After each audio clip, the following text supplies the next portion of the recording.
When should you sell a rental? That's a really good question, and selling a rental can be a pretty big decision. The question is, should you treat it the same as your primary residence? And the answer to that is pretty difficult to answer, but we're probably going to recommend that you don't. We recommend you treat your rental portfolio quite a bit differently, and we recommend taking this three-step approach. Step one, you're going to want to evaluate the rental property itself. Step two, you want to review your current plans. Step three, you want to review or revise your plan and execute on it. So step one, the evaluate your rental. You need to take a hard look at the rental property and decide if that rental is meeting your objectives you set out for when you were working on building your portfolio. The property, is it meeting your objectives, or is it losing money? Did it lose money this year only because you had some big expenses that you couldn't plan for? Did you have to replace a roof, an AC, something like that that kind of threw off the return this year?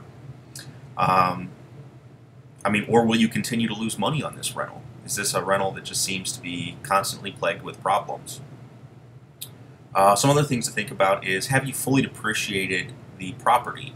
The IRS allows for us to depreciate our assets over 27 and a half years, and if you fully depreciated the rental, maybe it's time to do a 1031 exchange. So you basically sell it and put that money into another property in order to allow yourself to defer your taxes and to start to depreciate on a new asset.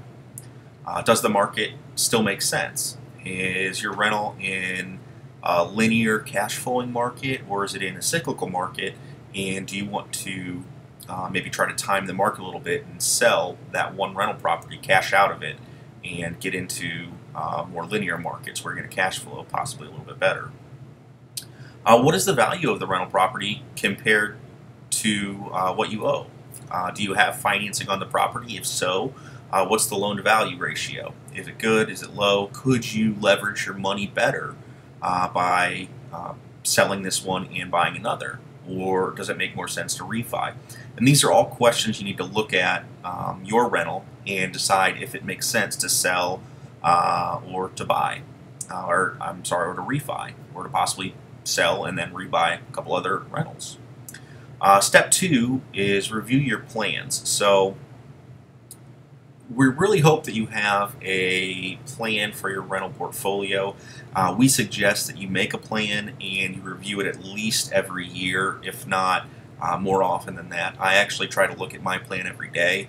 I've got specific objectives for each week, each month, and each year. So we're really going to suggest that you have, at the minimum, the bare minimum, an annual plan and review that annually. So you're going to want to take this rental and compare that to your current long-term plans. If the rental you're thinking about selling still fits in with that plan and makes sense, then maybe you don't want to sell it. Maybe you're just a little cash poor right now and you should try to weather that storm. If the rental, however, though, is fully depreciated and you're going to 1031 it into another one, maybe that makes the most sense for you. Maybe it's fully depreciated and you're at an age where you don't need another rental. You don't want to deal with it. You just want the cash and you want to sell a rental a year and live off that. That's another option for you. If you have a large amount of equity, maybe it makes sense to sell it and leverage it out. Again, this is all part of your plan, and you need to review your current rental when determining if you're going to sell it against your annual plan.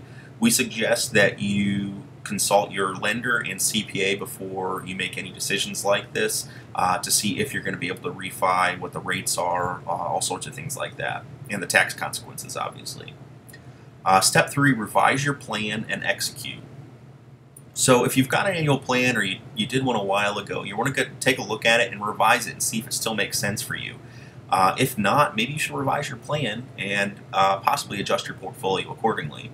And that may mean selling one of your rentals that is in an area you don't necessarily like anymore, or selling a rental in a nice area and putting it into several other properties if you've got some equity built up. If you do decide to sell, regardless of how you purchase the property, you do need to review step one again. You want to take a look at the property and decide how you're going to sell it. If the property's in a nicer area, it might make sense to go with a real estate agent and try to maximize the potential you can get on that property.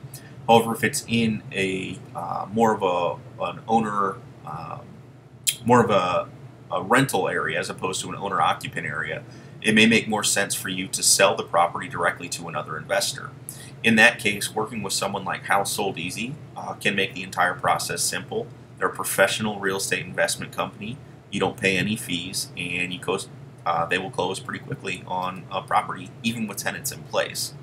If that's something you're interested in, please check out householdeasy.com.